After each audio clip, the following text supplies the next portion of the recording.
inside. Alright guys, welcome to the cave. Woot woot.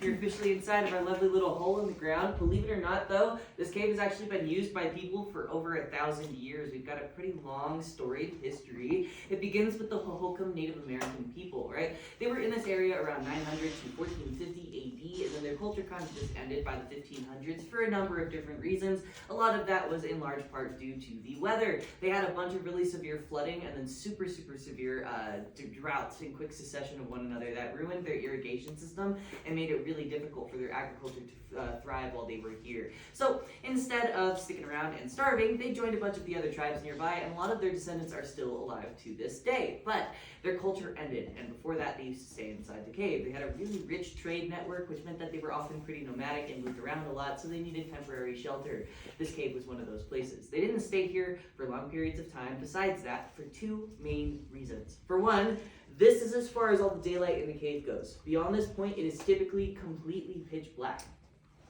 40-mile cave system, right? It's a lot, and there's a lot more than 40 miles. We've discovered 39.4 miles altogether and mapped that out, but there's a lot more than that, so not the best place to be wandering around in. As well as the fact that for Hohokam people, the cave is sacred, right? Humans and deities came from the earth like gems, so for lack of a better term, the cave was considered to be a portal to the underworld, and it's not the best place to hang out in. Instead, they'd just hang out in this front room, they'd stay for really short periods of time, and they used the cave kind of like a hotel or a storage unit. We know that they were here because of the mess that they left on the ceiling. Anybody want to guess what that is? Just call it out. Guess. Anybody? Soot? Yes, that is from fire. Good guess. Most people guess poop. But that is a smoke. That was my from second a guess. Fire, right? And it leads all the way out of the cave. That fire would have been put down directly underneath that little soot spot. Right here. There's also a hole in this boulder, right? With some more soot on the outside. Kind of looks like it would have been used as an oven, right?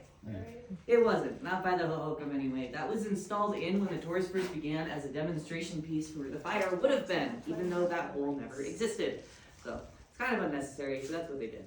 Speaking of those tours, they started with the second ever guests that we got inside of the cave. It wasn't until 400 years after the Hohokam disappeared that anybody else would be in here. It was the late 1870s. 2 miles away, there was a hotel owned by a man named Solomon Lick. One day, Solomon lost his cattle, so he went out in the valley looking for them, and he discovered a 2.5-foot wide stinky mystery hole.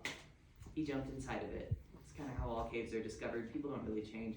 He decided to use the cave as a gimmick for his business, inviting in as many people as he could from the hotel to trespass in here and take home our formations as souvenirs. As we head through, you are going to see a ton of that breakage today. It went on for 30 years before anybody knew or did anything about it.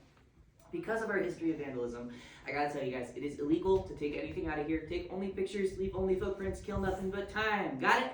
Got it. Cool. This next section through here, watch your heads, the ceiling gets a little bit low, okay? Let's go see some cool stuff. Yeehaw!